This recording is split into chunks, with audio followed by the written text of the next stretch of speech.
ಅಂತ ಕೆಲಸ ಮಾಡಬೇಕಾಗ್ಯದ. ಹೌದು, 4 ರಾಜ್ಯಗಳಲ್ಲಿ ನಿಮ್ಮ ಅಧಿಕಾರದ ಒಪ್ಪುನು ಆ ಮಾತನ್ನು, ಜೊತೆಗೆ ಒಂದು ರಾಜ್ಯದಲ್ಲಿ ದೋಸ್ತಿನೂ ಅದ, ಅದನ್ನು ಒಪ್ಪುಗಳು. ಆದರೆ ಅದನ್ನು ಮೀರಿದ್ದೇನಪ್ಪ ಅಂತಂದರೆ ಮೊದಲ ಪಕ್ಷವನ್ನು ಗಟ್ಟಿಗೊಳಿಸೋದು ಮತ್ತು ಪಕ್ಷದಲ್ಲೇ ಮೇಲೆ ಹೇಳ್ತಾ ಇದ್ದೀನಿ ಸೇವಾದಳವನ್ನು ಗಟ್ಟಿ ಮಾಡಿಕೊಳ್ಳೋದು. RSSಗೆ ಪ್ರಬಲ ಸ್ಪರ್ಧಿ ಯಾರಾದರೂ ಇದ್ದರೆ ಸೇವಾದಳ ಅದು ಬೆಳೆಸೋದು. ಜೊತೆಗೆ ರಾಜಕಾರಣ ಬೆಳೆಸ್ಕೊಂಡು ಹೋದ್ರಪ್ಪ ಅಂದ್ರೆ ಮುಂದಿನ ದಿನದಲ್ಲಿ ರಾಹುಲ್ ಗಾಂಧಿ ಅವರು ಪ್ರಬಲ ಸ್ಪರ್ಧೆ ಆಗ್ತಾರೆ ಅನ್ನೋದು ಅಷ್ಟು ಸತ್ಯದ. ಆದರೆ ಅದು ಏನಾಗ್ಬೋದು, ಏನಾಗಲಿಕ್ಕಿಲ್ಲ ಅನ್ನೋದನ್ನು ಭವಿಷ್ಯ ನುಡಿದಂತಲ್ಲ ಇದು. ಅವ್ರು ನಡೆಯುತ್ತಿರೋದು ಬಿಹೇವಿಯರ್ ಸಾಧ್ಯ.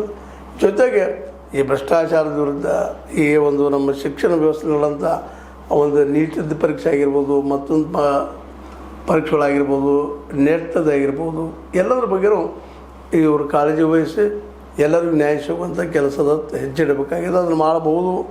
ನಮ್ಮ ಈ ಒಂದು ಏನಪ್ಪ ಅಂದ್ರೆ ರಾಹುಲ್ ಗಾಂಧಿಯವರು ಅಂತ ಒಂದಿಷ್ಟು ಚರ್ಚೆಗಳು ನಡೀತಾ ಇದ್ದಾವೆ. ಏನೋ ಆಗಲಿ, ಈಗಿರುವಂಥ ಒಂದೇ ಏನಪ್ಪ ಸಮಸ್ಯೆ ಅಂತಂದ್ರೆ ರಾಹುಲರ ಜೊತೆಗೆ ಉಳಿದ ಇಂಡಿಯಾ ಸಂಘಟನೆಯ ಮುಖ್ಯಸ್ಥರು ಕೂಡಬಹುದಾ ಅನ್ನುವಂಥದ್ದು.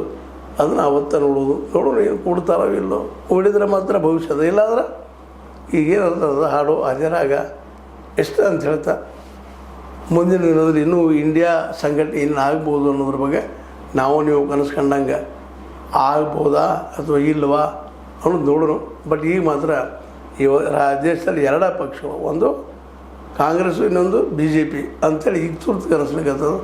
ನಾಳೆ ಬದಲು ಆಗ್ಬೋದು ಅಂತ ಹೇಳ್ತಾ ಇದು ನಿಮಗೆ ಲೈಕ್ ಆಗಿರೋದು ಲೈಕ್ ಮಾಡಿ, ಶೇರ್ ಮಾಡಿ, ಕಾಮೆಂಟ್ ಮಾಡಿ, ಜೊತೆ ಸಬ್ಸ್ಕ್ರೈಬ್ ಮಾಡಿ. S16 ನ್ಯೂಸ್ ಅರ್ಥ ಅತಿಥಿ ತಲೆಂಬುದು ಸತ್ಯ ಕೈಗಳಲ್ಲಿ ವಂದನೆಗಳು.